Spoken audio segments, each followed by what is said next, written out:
Okay, so we're live. Welcome back to the Magic Minds podcast. I'm Matt Burke. You're watching and listening to the Liberties #1 podcast. You up the Liberties, you up the flats. How is December treating you?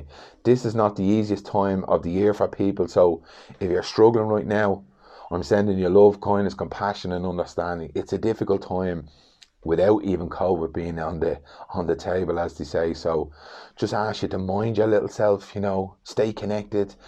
Stay aware. How are you doing? I always ask people, how are you doing between 1 and 10? And you can't say 5. 10 being I'm absolutely Gucci, I'm brilliant. 1, I should have stayed in bed. But you can't say 5. How are you doing? That really tells you how you're really doing. It's a lovely way to become aware. If your friend was to tell you that they were 2, what would you say to them? You'd mind them, you'd be understanding, you'd be compassionate. I know that's probably alien to some people to be doing for themselves, but can you do that to yourself around this time? And mind your little self. On the show today, I have an absolutely gem of a man, James Claffey, sports psychology. He's an ex-tutor of mine from Inchicore College. I really, really love this interview. We've met a couple of times over the years back in Inchicore, and then recently went for coffee and we really connect. And I love his honesty. I love his openness to express his vulnerability and around mental health. As I say, he's a sports psychologist, but he's also got an extensive background in exercise, physiology, teaching, mental health, and he's gone on now and he's doing a clinical psychology degree. And it was just brilliant to get him on the show because of his honesty, because of his background. And I think that people in that field that lead from the front by showing vulnerability, modeling behavior. If you're an advocate for mental health like I am, you have to model your behavior, and he talks about, his own struggles with mental health and the passing of his parents and the impact of that on his life and how he's turned that around. And he really is grateful for all that they've taught him and all that he's learned. And it was lovely to talk about. And he left me with some absolute gems, around tools and tips. And he is an advocate as well for mind, soul and body. It's not just all about the body. It's not just all about the mind, the soul as well. As I say, we talked about gratitude, love, kindness, the importance of moving from knowing to doing, routine, tips and hints that you can use to stay safe, whether you're male or female, it doesn't really matter. I was actually hoping to talk to him about men's health. And I didn't plan for the interview, and it just meandered left, right and forward. And I just loved it. It was just brilliant. I took a load from a personal point of view, So I think there's loads there for people to get their teeth into. And around this time, I think it's very, very timely. So I loved it, and I think you may enjoy it too. So fantastic. As always, I want to thank Niall Riley from Rooney Media Graphics. I want to thank Andy from Liberties Media Hub, Shannon's Hopeline, Lisa and Sandra Keller are doing great work in the Liberties. To you guys for listening, to you guys for supporting us on social media and sending your lovely messages and all the kind words that you send. It's really, really appreciated. I really do. It hits me in the heart each time when I hear lovely messages. So thanks very much. What have I got to tell you about? Oh, I have a book out at the moment, My Head to My Heart. It's a book that I wrote. It's how I move from my head to my heart using creativity, love, kindness, compassion, understanding, forgiveness and gratitude. It's my thoughts and feelings and my poetry. There's loving kindness, awareness, exercise in there. And there's also a 52-week gratitude journal. So if you're interested in purchase one of those, let us know. Contact us on social media or matt@magicminds.ie. I've also got a lovely gift set for your loved one at Christmas. It's a Mind Your Little Self kit. Has the book, has a hat, has a candle, has some incense, it has a bar, has some drinks, and it just has a box of love. And if you want to give that to your loved one, I think it'd be a great gift. So it's sending a signal and a message to them that you want them to mind their little self. What does minding your little self mean? And I've talked about this a lot. It's about that inner child in you. It's about that kid in there. When you get a fright, you feel lesser than, or somebody screams at you, or you're having doubts about something. You just feel lesser than.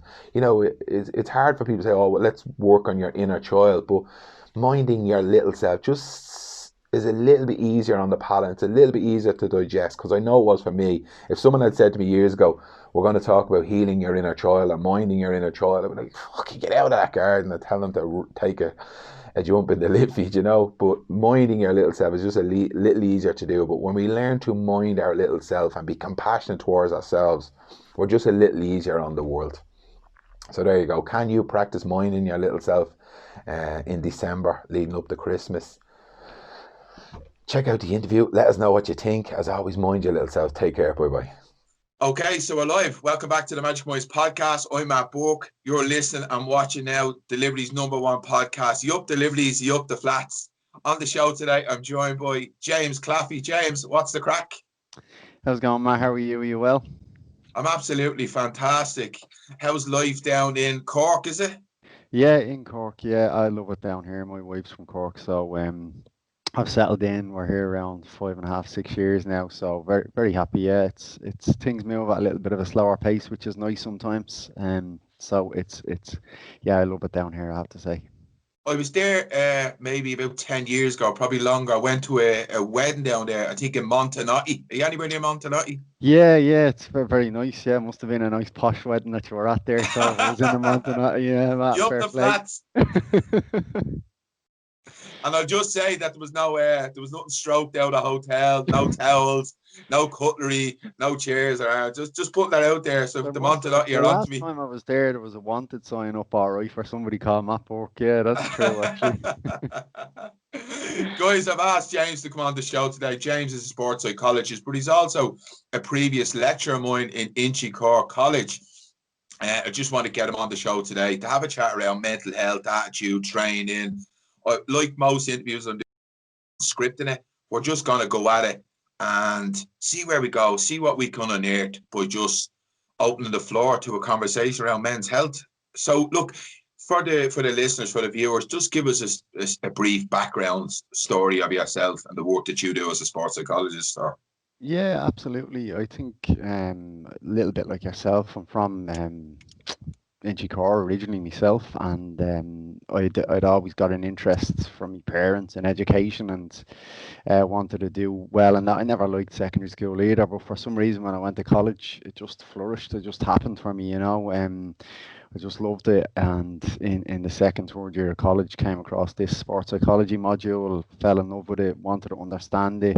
I was always one of them who asked questions, who wanted to, analyze things all the time, and probably to my detriment at times as well. You know, it can be a course when you have that type of mind. You just, you keep asking these questions. Why is this? Why is that? And I suppose it's a really good thing. But as I said, it can bring you down black holes when you're searching for information, etc. But yeah, my background would have been then in kind of a sports science, sports management degree, and then I went on to do a master's in sports psychology, sports exercise psychology. So since then, like you said, I got a job in Inchicore College, initially teaching, and I've been in Pierce College along with Inchicore College maybe the last 10 years in total, collectively between the both.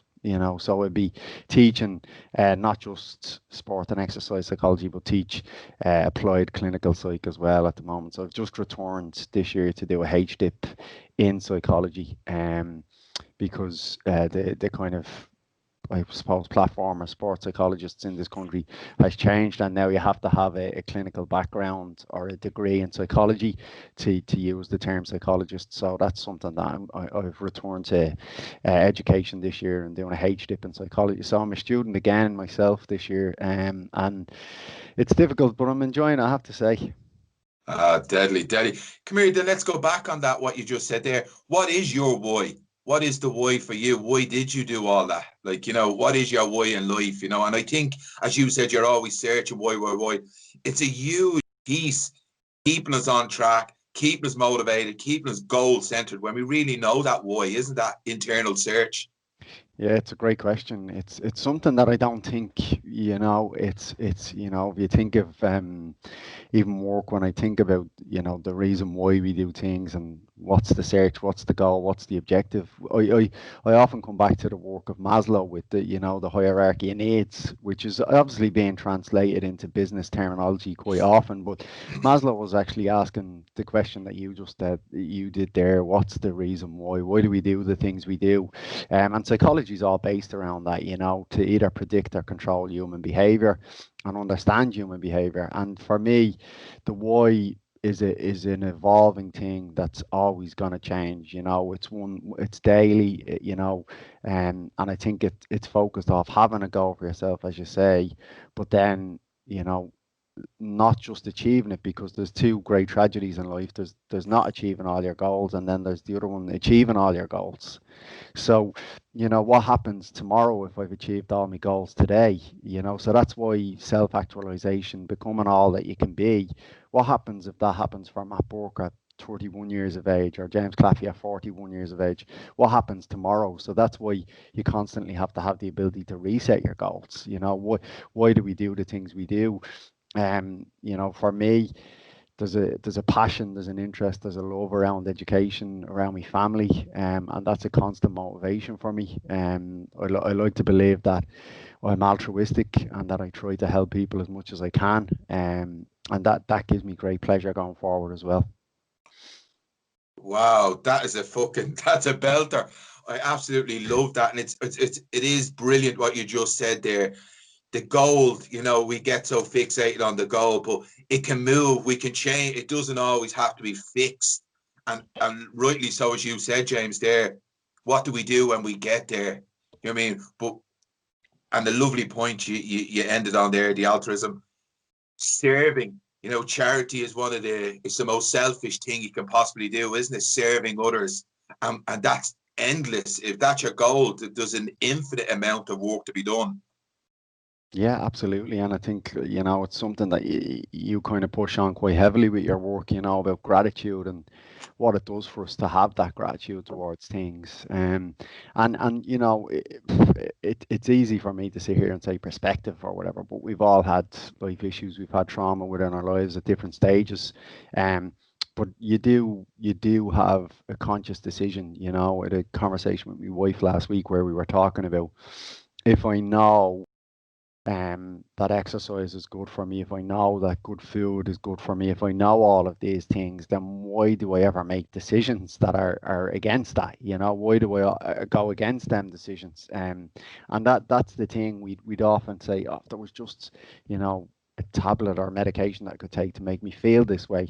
Well, there's the pillars of health. There's the good sleep, there's the good diet, there's the good physical activity or exercise. And I think for a lot of people, since maybe the turn in 2009, 2010, the idea of exercise now has become that you have to go to the gym, and it's an ideal that it's a 1 hour, 2 hour session where you're lifting massive amount of weights or you're doing huge amount of cardio. And I think it's been to the detriment of people's health, because physical activity is so important for us. I have friends who just love recreational walks, going for walks in the hills, mountains, etc.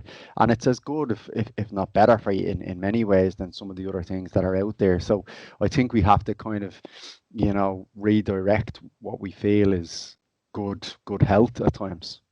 Oh, belter. I'm glad you said that. It's not that, look, I truly believe, because I have a similar background to yours, I've sports science, I've done the course that you did. I don't believe that exercise is the panacea for eternal health, and it's not the great white hope. And it's lovely that you touched on that. There's so much more. People think when you go to the gym and you have abs, you're healthy. Yeah. It's not the case. You could be living your best life, going for walks, minding your nutrition, sleep, well-being, family connection, all these other things, instead of somebody that's over in Ben Dunn's or one of these gyms beating themselves to death with the Stairmaster or bench pressing the fuck out of life. Do you know what I mean? Yeah. I think that's a great point. How do we move from what you just said there, knowing, to doing? I know I should be doing this, or I know this, I know that. How do we move from that point, from A to B, really putting that into practice? For me, it's as we kind of said at the outset of the show, like, we are mammals at the end of the day. We're creatures of habit. So routine is so important for us. Habituation is so important for us. So it's about trial and error and finding out what works for you as opposed to other people. And I really believe the idea of just planning your days is such a key concept. It's something that I believe, when I go back to school, and I think there was one of their tutors who put out a diary for us one day, and it just had the days on one side and the hours on the other, and just said, look, plan out your week in terms of study this way. And now when I'm teaching, modules based around lifestyle improvement programs, that's the first thing that I'm asking people to do, is just write down and actually have a look at it. Because, look, I'm sure you've come across this in your line of work as well, Matt, that how often do people actually say, what did I do last week? What did I actually do last week? What did I eat? What did I drink? How much sleep did I get? And don't get me wrong. I'm not saying that every morning you wake up and you say, oh, 7.34 hours or 3 point. It's not a case of doing that or being that rigid around it. It's a case of just being able to plan your days and have that. And what you'll find is you will find pockets in the day, for even acute bouts of exercise. If you've got, like, I've worked as a GP consultant for exercise psychology for a year and a half, and one of the things I found with people who were in high-end jobs was that they'd constantly say, I don't have the time, I don't have the time. But the reality is you've got to make time for these things. So it might be, again, you park the car 15 minutes away from where you work, and you walk 15 minutes, and then you have to walk 15 minutes back to it after work. So at the bare minimum, you're getting your 30 minutes of physical activity a day. And the point that you made, people who are maybe obsessed with exercise and things like that, is that we should be looking after the internal side of our health, and organs, etc., our heart, our lungs, first, and then the outside can follow then, if that's the desire that if that's the desired outcome that you want. Massive biceps, triceps, whatever it may be. So I think for people, if you plan these things and just try it for a week, parts of it will work, parts of it won't. But the more you actually do it, the more it'll become routine. And if we're anything in this life, we can say things, but if we're anything in this life, it's our habits become consistently who we are. Oh, that's a cracking point. My mentor, Jeff Thompson, has a great quote, and he says, stop working out and start working in. Brilliant. I love that. Yeah, fantastic. Yeah, absolutely. Because it's the inward stuff. I do talks in relation to mental health, which we'll probably come to shortly. But the point that always arises for me is I've got a diagram that I start with, and it's just a house. But at the bottom of the house, at the foundation of the house, is your mental health. And you can have great physical health, and you can have great social health. So, numerous amount of friends, etc. But what you'll find is, if that mental/emotional health is off in any way, the house will fall down. And so it's key to be able to look after your mental health, because it's the foundation of everything. If you think about it, if your mental health is off and you're anxious or you're worrying or you're depressed about stuff, you're probably not going to want to eat right. You're probably not going to have the motivation to go out and cook a healthy, nutritious meal, or go and pick up all the products that you need to do them things. So if your mental health is off, chances are your diet nutrition will be. That means that your energy levels will then dip. If your energy levels are low, then you might not want to exercise either. So then pillars of health are actually falling away, and they're not going to last very long without the foundation of the house being set up initially. Belter. And I just ran a little program called Mind Your Little Self. It's a 6-week program.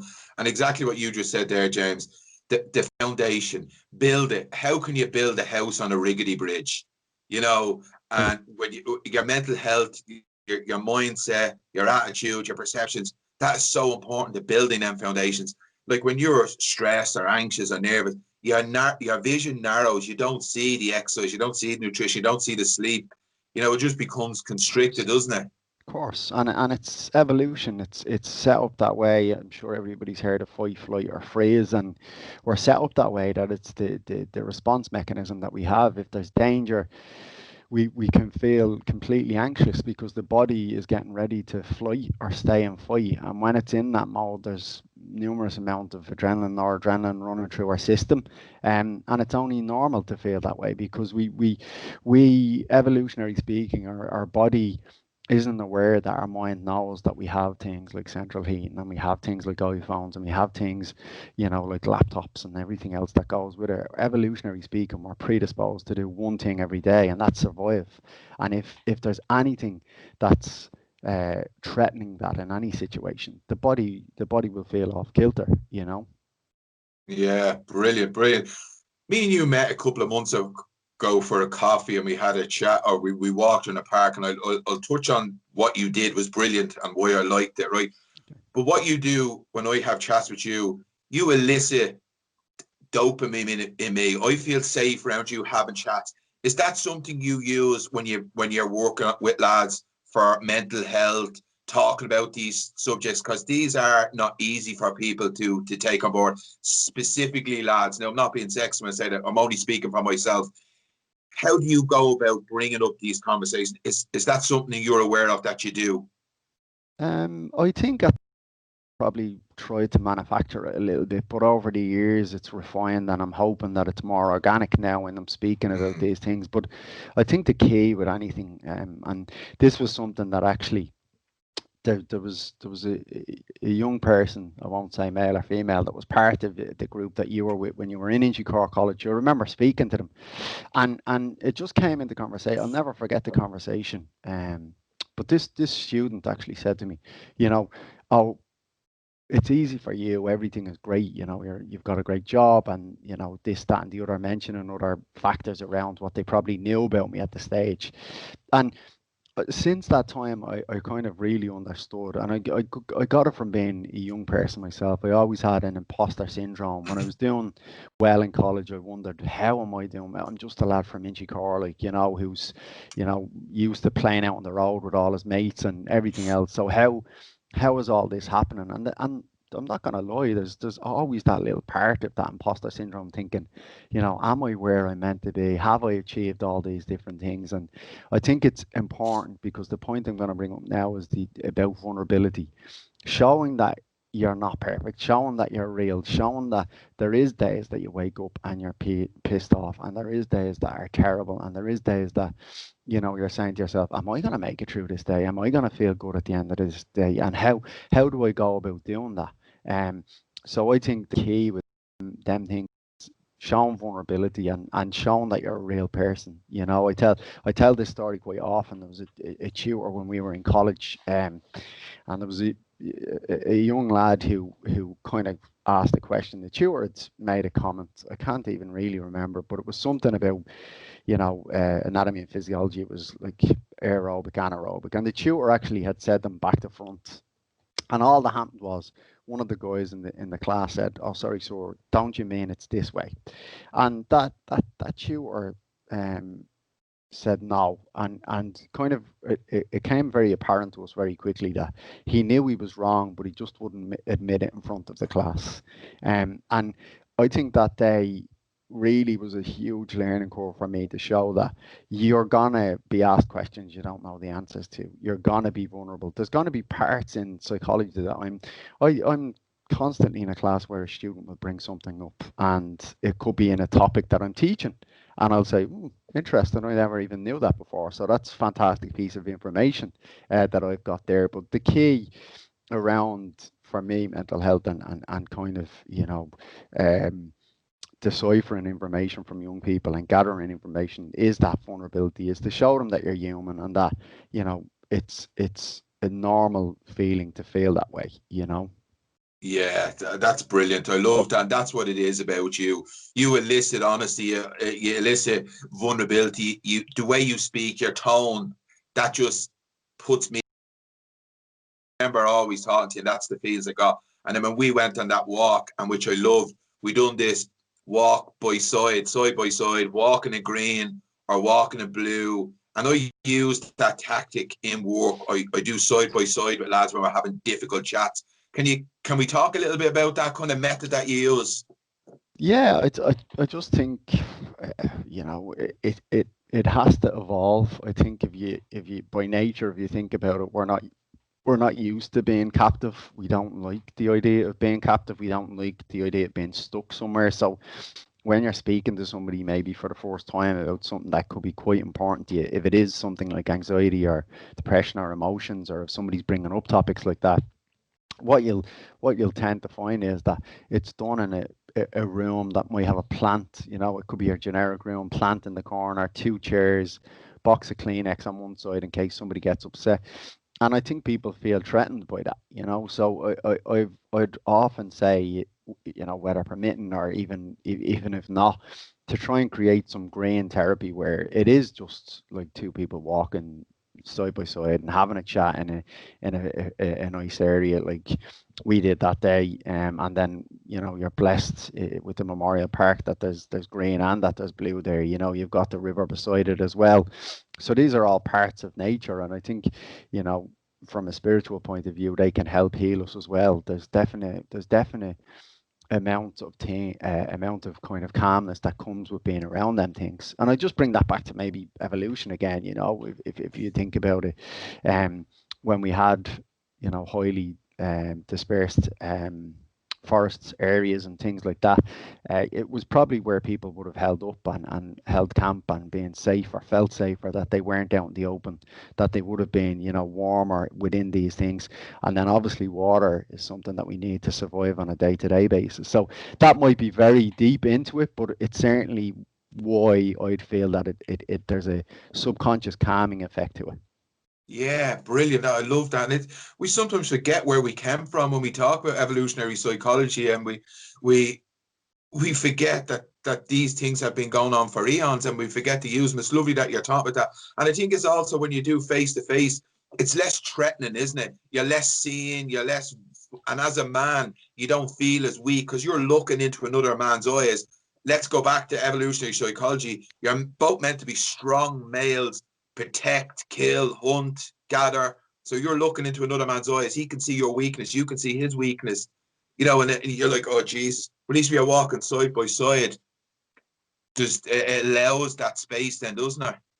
Yeah, of course it does. And it's, there's probably a contradiction in terms for me there that I'm talking about evolutionary speaking and saying that, the mind in many ways hasn't evolved past the predisposition to survive every day. But the newer part of the brain, the neocortex, and particularly down the frontal side of the brain, the frontal lobe, they're all the kind of higher executive functions. So they're the big decision makers, but that's evolved over time as well. So you've got a mix of both.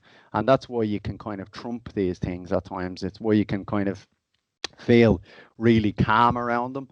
And then there's times when people who would say, oh, I don't really like that either. And that comes back to, everything in life is individualistic. There's too many the factors that would be based around these things that can change from minute to minute, from day to day.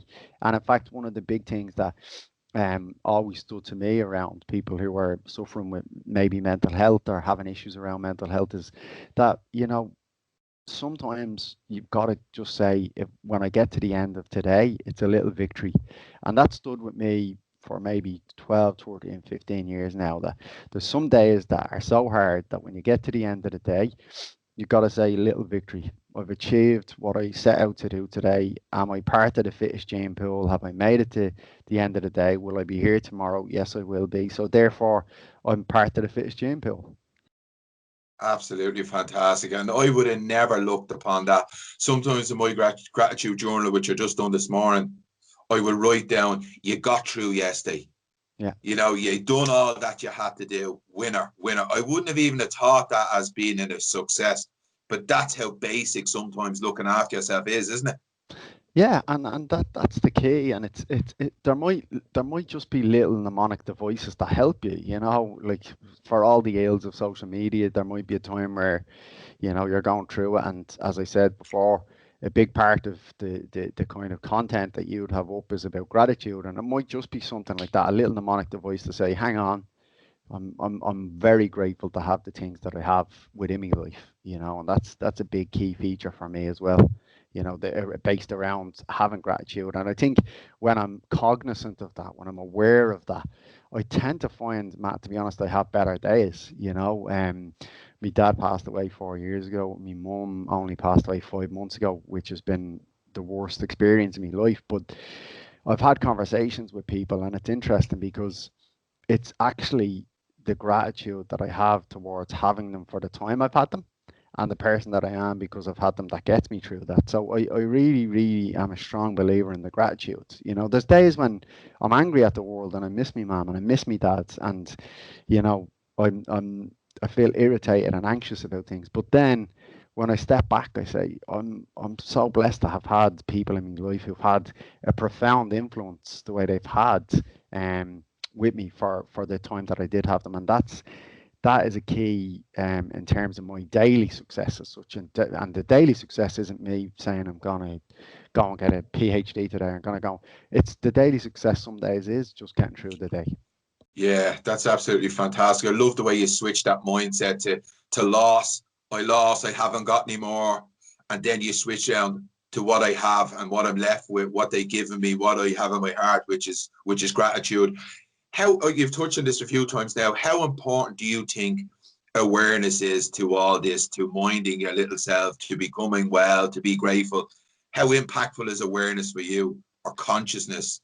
Yeah, it is, and as I said to you before, we had this chat walking around that day, was really good, and there was lots of good information, and as you said, it was the feeling after it that was really good. I think awareness is one that can kind of, it's like a hurdle, you can jump over and forget that hurdle's behind you, until you reach the next hurdle. So you have to sometimes be mechanical about it and put a couple of hurdles in your way. So for me, that's where the power of self-reflection comes in, where you are reflecting on your day, you're reflecting on the actions that are in that day, and what you've done on the previous week. Like I said with students, if that's creating a food diary, if that's creating an exercise diary, a sleep diary, whatever it is that's going to make us aware of things, because it could be something as simple as, no, it's sure, look, I was in the gym, or I was, I've exercised 3 or 4 times this week, so I've been pretty good with it. But unless you look back on a diary, you might find out, well, actually on the third day I'd done a really heavy session, and I actually took in very little water, so maybe was I feeling a little bit lethargic the next day, and because of that, then what was the overlay, what was me moods, and I think we spoke about all them things, but quite often, and it's good practice for me to say, how am I feeling at the start of the day, and how am I feeling at the end of the day? How do I rate that, and what way am I rating it? What's the scale I'm using? Is it just that I'm getting up and I'm a little bit later getting up, or I'm getting up and I'm angry because it's a day that's representing something that I don't like? Or is it the flip side, where at the end of the day, I'm feeling great because I've done things or I've achieved things? Oh, brilliant. I'm absolutely, I'm having aha moments left, right, and center here. I, I, I love that point that you made of putting barriers in there so you do get them to jump over. And as Steve Jobs says, right, and this is what you were saying in reflection, when we look back, we can join the dots. And it's only then by putting them barriers, by self-reflecting, because I do always say to people, I don't know if I can do it. And I said, well, then look back at your life. Look what you've all achieved. You've done this, this, and this. This tells me that you're an achiever. Join the dots. So the chances are you will do well, but put it down, self-reflect. And another piece that you said was brilliant is, how do you rate it? I use a little tool in the morning when I get up. I rate how I'm feeling between 1 and 10, and I can't say 5. 10 being Gucci, 1, I should have stayed in bed. 5, you don't know where, you're just shrugging your shoulders, going, I'm grand. But that tells you where you're at. Like if you're an 8, you're deadly. The world is going to look a little bit different. If you're a 2, you might need to mind your little self. And I just believe it's good emotional awareness. Because, if you'd say to yourself, I'm a 2, what would you do if your daughter or your mom or your dad said to you, you're a 2? You'd mind them, you'd look after them. Can you do that for yourself? I love self-reflection. Yeah, again, it's kind of, I probably feel like I'm repeating myself at this stage, but I think what you're saying there is vital in many ways, because there is times when you are on that too, and that's where your social support network comes in, and people are probably listening going, what's all your social support network? It's just your friends, it's just your family. I'm blessed, I've got a good support system with friends, and I've still got an amazing family. And my wife is just unbelievable. I'm very lucky that I found her, and there you go, that's the gratitude, that's the factor that keeps bringing it back, and that helps you say, look, I know what I'm going to be doing or where I want to go, because I've got that support system. And if I'm on it too, I go and speak to them, or I go and do something with them.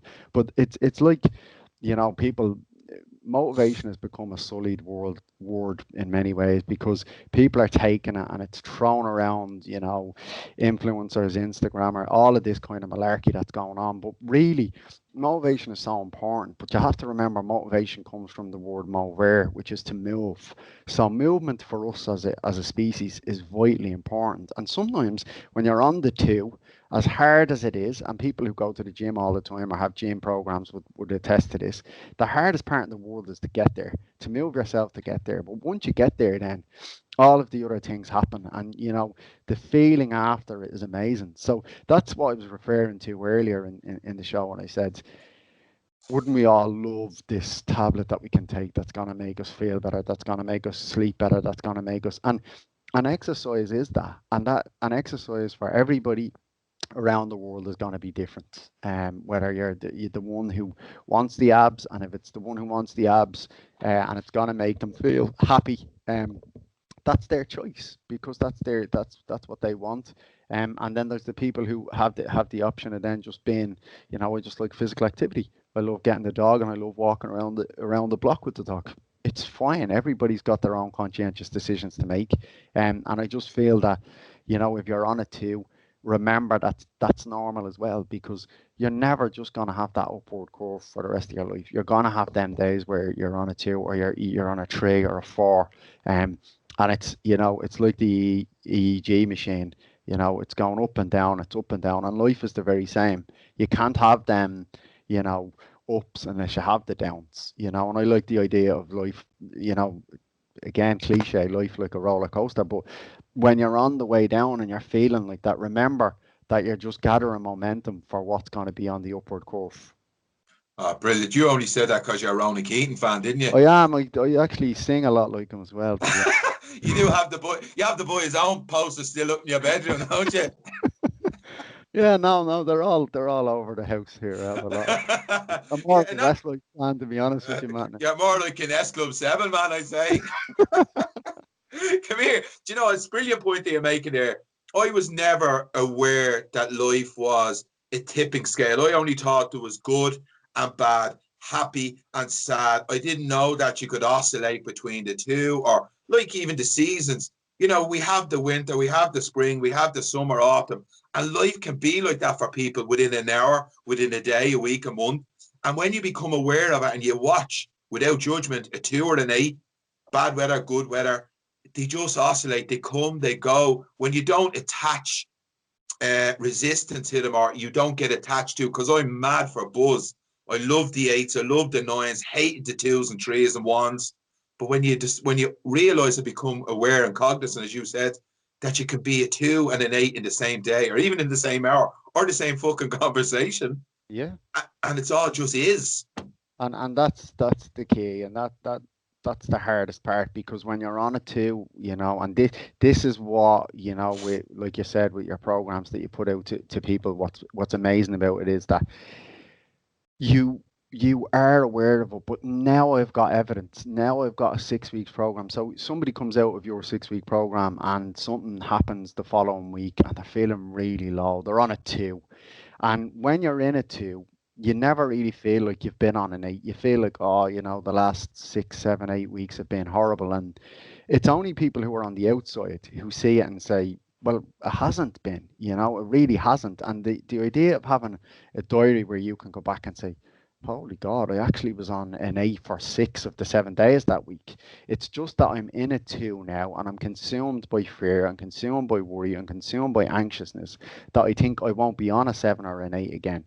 And it is that fear, it's that anxiety that will probably affect us on a day-to-day, where we think, oh, will this be the way it is for us? Will it be like this tomorrow? But it's, as I keep saying, if you can, and there are people in some cases who have monumental life, situations around them, that it's hard for them to maybe hear this and say, oh, he's saying that, how could I go and do this? But the movement on it, and the movement doesn't have to be physical activity. It could be just like you said, get out a piece of paper. This week or today, I'm going to achieve A, B, and C. And if I achieve them, then, you start to put a list together. You start to put together a set of goals that you've set. And every time you're feeling any way conscious about, oh, I've done nothing, or like you said about joining the dots, you go back and all of a sudden you have this amount of sheets of paper of goals that you've achieved in the last 5, 6 months. That's brilliant. And it feels like I'm looking in the mirror talking to you here. I've done that with my gratitude. I was one of those people, and it's always shit. I feel shit, and other people saying you're always in bad form, or this, like, why don't you get extra help, or why don't you do this? So I consciously, for a long, long time, put down on my gratitude journal, put in me three, whatever is grateful for today. And at the top of the page per day, I'd write down how I was feeling between 1 and 10. And I wrote down every day, and I looked back and what was the common denominator. I added them all up and divided by, say, 7 by whatever numbers were there. And that gave me a reflection of, no, you are roughly a 7 most of the time. Because I would be thinking, and our negative bias will tell us, no, it was all shit, it was brutal. And when you look back, go, no, I actually wasn't. They're all, and it helps you because it helps you then move out of that mindset of, oh, it's always shit. And like what you just said there, sometimes you think you'll never be an 8 again, or you'll never be a 9. And because I used to think it'll always be like this. Yeah, and you get caught in it, and there's contributing factors to why some people may get caught in them things, but I think there is them moments where you're coming out of it then, and you're probably not really realizing it. So you'll find a solution along the way to them things, and there's no great worry or concern for people who don't have the answers right now. Sometimes it's just about pressing pause, and then if you need to, you can always press reset. You can always press reset and go again, or change this or change that. As you said, like, confirmation or negative attitude bias, whatever it is, will lead us down a path of, well, this is the way it is. It's always going to be this way. I'm never going to come out of it. And that's where you do need a little bit of help. That's where you need to have somebody who, like your wife, your daughter, your husband, whatever it is, they can help you come out of it. And I've been blessed in that way because I've got friends who'd be, really positive in terms of, their day-to-day routines. And one of my best friends would be a personal trainer, but it took a long time before I got the idea into his head, I guess, that you're not just a personal trainer, you're advocate of good health. You're advocating good health, because what you're doing is creating systems for people to be better in themselves and create better versions of themselves, but versions that they might be a little bit more happy with themselves. So for anyone out there, there's always ways of just flipping the script and as you said, joining the dots together and saying you've actually done a lot better than you have. And you know what, the key then is just don't go down the social comparison route, because it's all fake. It's not real. You don't need to be comparing yourself against people or Jimmy down the road or whoever it is. Focus on yourself and your own circle. And if you do that, and as you say, if you can be honest with yourself, if your attribution is, oh, that teacher hates me, he really doesn't like me, he threw me out of the class because I came in a 9.5. Maybe look at why, you came in a 9.5. Maybe have a look at, them things around what happened, flip it again and, put the mirror up in front of yourself, as you say. Love it, love it, love it, love it. That's a brilliant quote you just said there about your mate. He is more than a personal trainer. He's more, like, sometimes we forget the enormity of our roles. I'm going to do some work with a crash in Baldonnel, Junior Genius. Like, they've got such power at their hands. I don't mean to put responsibility on them, but they can change kids' lives. Like, he, as a personal trainer, he can do more, be more. He is an inspiration to these people. He can really flip around, because personal trainers are more than just the physical side. You know what I mean? They can be counselors, they can advocates, they can be coaches, they can be mentors, they can be just a loving soul to a human being. Of course, and in most cases, people will look up to them the way they would look up to an educator or to a coach or whatever it is. So there's a strong relationship towards them. They see them as an authentic source, particularly when it comes to health. So if they're giving them advice, that they're giving them the right kind of advice and good advice, what will work for that person. And that's why it is so important for people to kind of grasp the concept of health. Why are we doing the things? Longevity, feel better, be able to create systems where we're mobile to perform and we're older, and all of these different things that go with it. It is something that each day, as I keep saying, is that you look back on the concepts of health, and you've input them for yourself, and maybe you've input them for your wife or whatever it is. But if you're inputting them for the two of them people, i.e. yourself, your wife, and then you're doing it for a whole host of other people, for me, you're restoring humanity. Then you're doing your little bit to create a longer lasting species as such. Yeah, brilliant. You're back to just what you said earlier, altruism, really being a servant. Well, you made a great point there, which I thought was fantastic. Comparison, that's a huge piece. Social media does that. And if you think of it, if you go back to what we studied in college, back to basic anatomy and physiology, you cannot compare one cell against the other. It's just impossible. Can't even compare one hand together, one footprint, and you right up to life. There's no comparison. We cannot compare ourselves to other people. You can't compare one system to the other. It's just unrealistic. You just can't comprehend how unrealistic that is. You just can't do it. But we do it. It kills us, doesn't it? It kills passion. Yeah, of course. And it does kill passion. It kills a lot of things, including friendships. Remember, it's something that can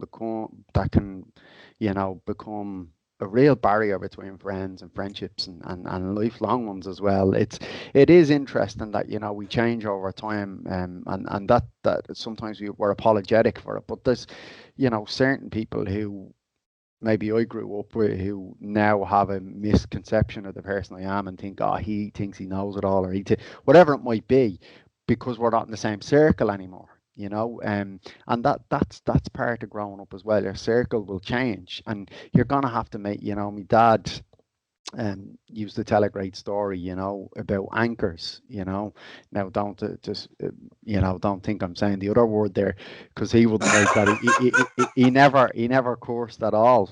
But anyway, he Okay. used to say, as best you can, stay away from anchors, because no matter what they do, their job is still to bring you down.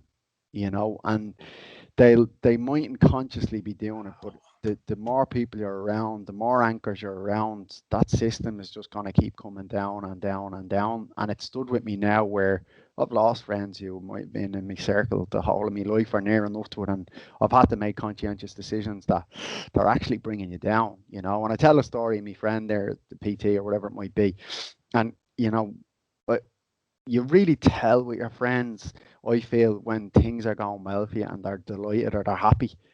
Something, I had a really good news on something a couple of months ago. And when I was talking to my friend about it and chatting, um, the joy in his voice, the happiness in his voice, like, with an audio often maybe 2.5 hours later, just saying, oh, I'm so happy, I'm buzzing for you, you really deserve this.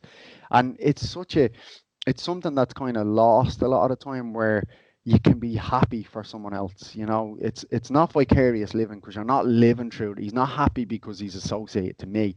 He's happy for me, and that's a major part of what I believe is important. I absolutely love that one. Anchors, they bring you down. It's like that. It's like that one, isn't it? The crab mentality. The crabs pull each other from getting back up. They pull each other down, and it's back to just becoming aware. And who are you surround yourself with? And I have to really resonate with what you said there. I get that too, James. Like when I speak to friends that I've been friends with a long time, we can't even have a normal conversation with you. Why are you going so deep? Or kind of not just, and when you analyze what they say, and you don't take it for face value, say, yeah, but what about you looking at it this way? And they go, Jason, I'm just telling you, what do you start giving me stick for? And they turn it back on me. I'm like, I'm just trying to be honest with you. This is the way I see the world now. I don't see it like when I had a couple of points and I say, fuck that, don't be worrying about that. It's sure, blah, blah, blah, blah, negativity. Now I'm kind of looking at everyone's behavior, all of it. But then friends will say to you, oh, Jace, you've changed. You really have changed. You're real deep now. It to is, get out.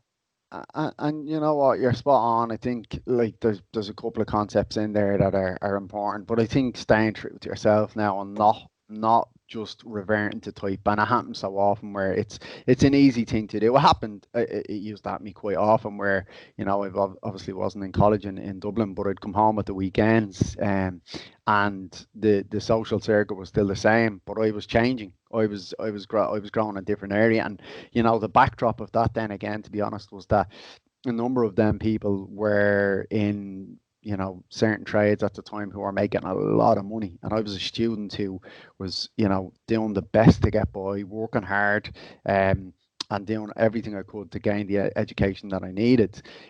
Because you know what, again, a little golden nugget from my dad used to say, on a Sunday evening, growing up, this was on a Sunday evening, do you want to be that person who's absolutely dreading the week ahead because of the profession that you're in or the job?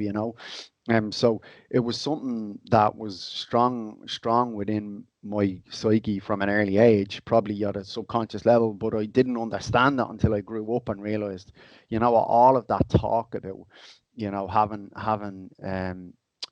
having a profession as opposed to a job, or having a career as opposed to a job, really stood with me, and I always go back. I think it was 14 or 15, and I got a job in a, a building site. It was one summer, and the hardest summer of my life. I actually thought I knew hard work, thought it was hard work, and thought it was this. It absolutely killed me every morning, 5 o'clock onto the bike, cycling, blah blah blah. But it grounded me. I tell you, the next year in school was probably the best year I had, because it just gave me the motivation to want to achieve and go and do something different, if that makes sense. Yeah, that's brilliant. I'm loving how much of your dad's coming out of you and is a vessel of love and kindness and truth. It's absolutely fantastic. It's great that he served you so much, and that's how you speak. It's deadly. I'm just watching. It's fantastic. What do we say to somebody that's going through that similar path of make a change? Because people on my program, the Mind Your Little Self program, goes, man, by the end of this program, I'll have no mates. They're all falling away because I want to do different things. How do we support people that want to make these positive change, impact their life, change the direction, and be more truer to their mind, body, and soul aspirations? It's you know what, I think the two of us would be very wealthy people if we knew the complete answer. But I can only say that it's you have to kind of look at it from a different perspective, in the sense that,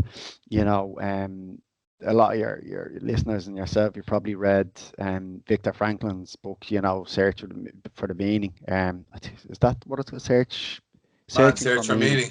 Man, Yeah, search for meaning. yeah, man's search for meaning. Sorry, but he talks about this existential vacuum, that we now don't have. That there was no Great War, there was no depression, but COVID has probably changed that a little bit for us. So now we've all of these life factors, and now we've COVID probably put on top of it. And the key within the book that I took from the whole thing is that people actually don't mind change. They don't like the idea of them being changed. So what am I saying there is that change is inevitable, and most people are aware of it, but it's the idea that I am changing or have to change because there's something inherently wrong with who I am.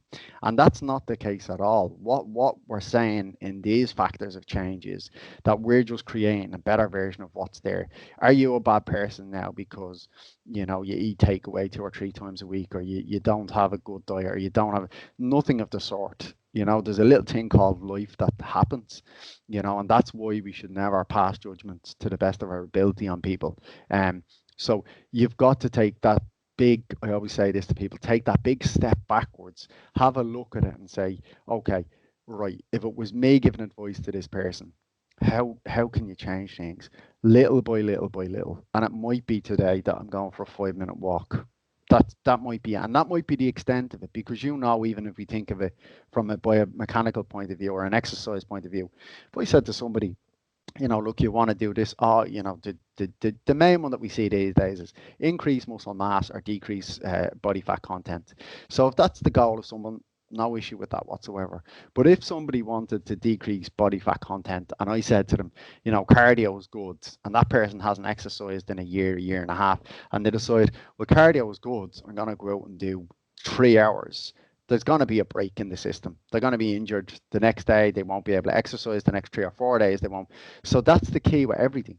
Mental skills are the same as physiological skills. You have to be able to practice them, but little by little, until they become there. Because I think I said this to you before, in terms of mindfulness and meditation and all of them things, I was the stereotypical guy who'd be like, that's a lot of, this kind of attitude towards. I'd never be into any of that kind of stuff. What Yeah. you want to do that for?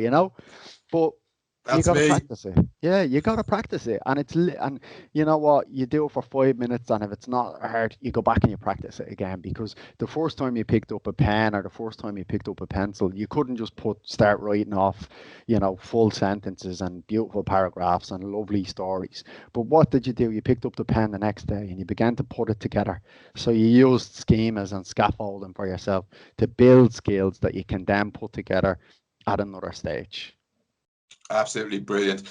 Exactly what you just said there. Your attitude toward mindfulness meditation. I was a class rep in 2010 in Tallaght when I done my sports science degree. They brought this guy in for what was called alternative health.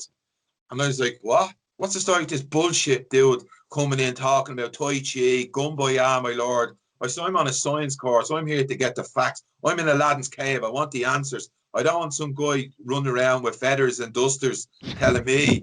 I says, this is bullshit, bullshit. Now, right, 10 years later, okay, I'm sitting in the flats like Mahatma Gandhi over here singing Yeah. Kumbaya. It's just, I laugh at myself that the hypocrisy and the paradox of life. But do you know what? And just what you said earlier, I'm okay now to say I got it wrong or I might have been wrong, and this is what serves me well. It's unreal how our minds changes, isn't it? Yeah, you've probably like again, a good friend of mine who would be done. I actually think done the same course. If you're really, really smart guy as well, uh, would often talk about the Dunning-Kruger effect, and although this person's now has a master's level 9 is teaching as well, he would constantly tell his students, I know very little. I just know a little bit more than you do, and the more we know, the more we realize that we don't know a lot at all. Socrates, Plato, Aristotle all had the same opinions that, the philosophy on these things were, yeah, okay, I know a lot, relatively speaking, but, I know very little also. And that kind of point that you made there is key, is that we only have paradigms of education. We only have paradigms of science. Don't let's not forget at one stage, scientific world we lived in believed that the world was flat. And people who had any thoughts against it were burned at the stake for it.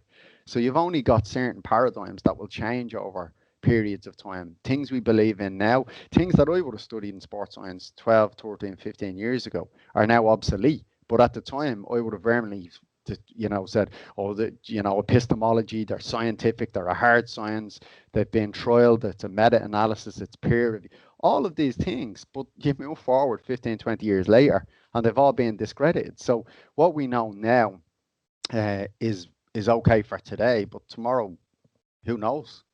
Yeah, that's a great point. I love that point you just made there about only knowing a little bit. I'm in the process of building another program. Well, I have it done, but I was stuck there last week. Oh, geez, I didn't do a business degree. I didn't do this. I didn't that. But basically, all I'm trying to do is show them that this is the way I do things and how you could possibly use it. I got caught with, I need to know more. I need to know everything. But we don't need to do that, do we? Really? No, and again, like I said, going back many, many years when I would have started teaching, that first year, I look at it now and I'm almost cringing at the errors that I made, the amount of errors that I made consistently.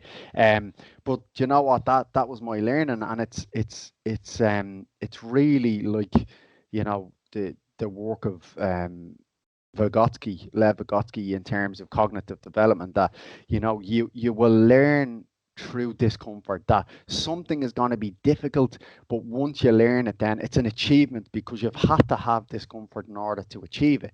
So if somebody says to you, well, look, Matt, will you have a look at that quantum physics mathematical equation up on the board? Straight away, there's no real outcome, there's no real release or reward for you there. But if you have to practice it and you have to struggle and you have to review and you have to research and you have to, put time and effort into it, once you then achieve that, then you said it earlier, the huge amount of dopamine released into the system there, because it's actually worth something. So I think what you're saying there, having to work for something that we want to achieve over periods of time, is invaluable to us. I think for me, it'd be one of my big things that I always have to have a moving target. I always have to have something that I'm aiming for. Oh, I love it. And a great piece what you just said there. The program I built past the Mind Your Little Self one, the one I'm doing now, the amount of learning I have, I've actually took all that I do, put it on paper, and I've learned more about myself. And it's back to what people say, isn't it? When you teach, two people learn. Like when Of I course. teach all this stuff, I'm really learning. I'm absorbing all this back and I'm reteaching myself. And I'm also learning from them too. Yeah, of course. I mean, it's I would have went from being a tutor who would have maybe stood and spoke and prodded with a couple of questions here and there. But what I've learned over the years is that my teaching's become very much constructivist. It's about them learning, them listening, but then them teaching themselves, but also teaching each other. So peer learning is so Oh, I love powerful. it. Putting them into groups, just setting a problem for them and allowing them to okay, you can guide them along the way, but you've got to create problems for them to be able to solve so that, next week when the tutor isn't there or, whatever's happened, that they're not worried about you because when we think about a lot of educational systems, it's regurgitation of information or it's do as I say and do exactly as how I say, and I think we mentioned that at the start. I love the idea of, testing kids when they're in that intuitive stage, when they're in that imagination stage where you're just saying to them, what way would the world look tomorrow if, you know, dinosaurs were running the world and create, testing their creative imagination, checking them on hypotheticals and things like that. That cliche, teaching them what to think. We should be teaching them how to think, not what to think. Oh, fantastic. I love it. Love it. Come here. What do we say to people that's going through struggle at the moment due to COVID, the difficult situation, gyms not open, can't be training, can't do exercise. Any kind of struggle, men or women. How do we mind people and help them stay safe? What's your thoughts around that? What's your words of wisdom to help people? I think find what you like, find what works for you. Find that you've got something on each day. If you can, for me, I'd be saying, kind of hit some of the pillars of health? Can I, maintain it? And even if it's the one, if you're looking at your diet and you're saying, at the minute it's not particularly good, or the kids don't particularly like eating these types of things. Maybe if you can just create, as I said at the start of the show, little victories. If you can get one meal a day where it is healthy and nutritious, and then maybe the next day it's a little bit of an exercise where you go on a walk, and then maybe the next week you start to track your sleep or you're tracking your emotional health. But you've got to find what works for you. You've got to, as best you can, be grateful for what you have. I'm sure everybody in some reflection of their social circle will know people who are far worse off. Again, famous quote, can't think of who said it at the moment. If we were all to take our problems and put them into one giant pool, each would gladly take home their own.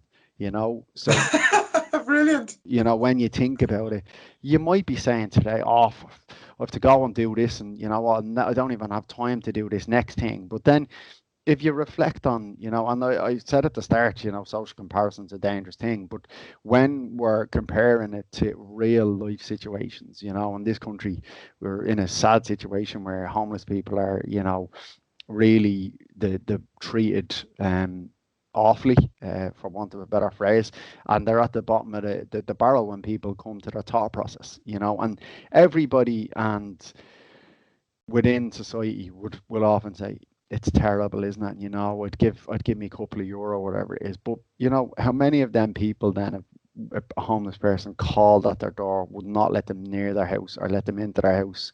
Would prejudice still exist? Would stereotypes still exist? And of course there's self-protection. Of course you'd have to look after your own and make sure everything. But in general, when you think about it, society is in many ways still self-serving.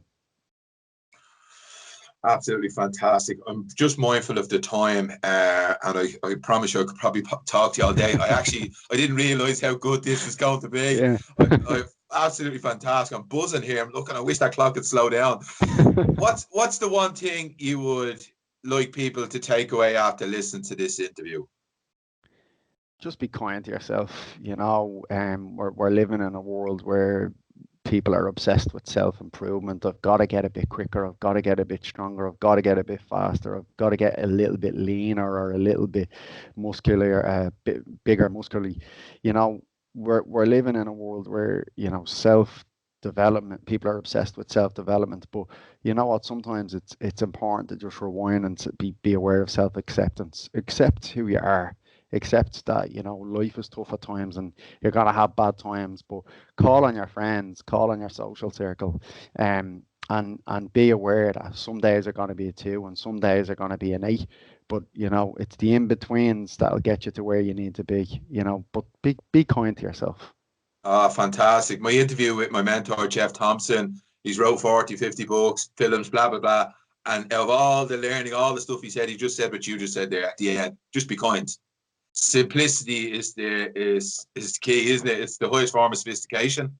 Absolutely. Yeah, I think, you know, it's, yeah, as you said, you could talk all day about different things and all, but today, be kind to yourself. And at the end of the day, you've made it. You're part of the fittest gym pool.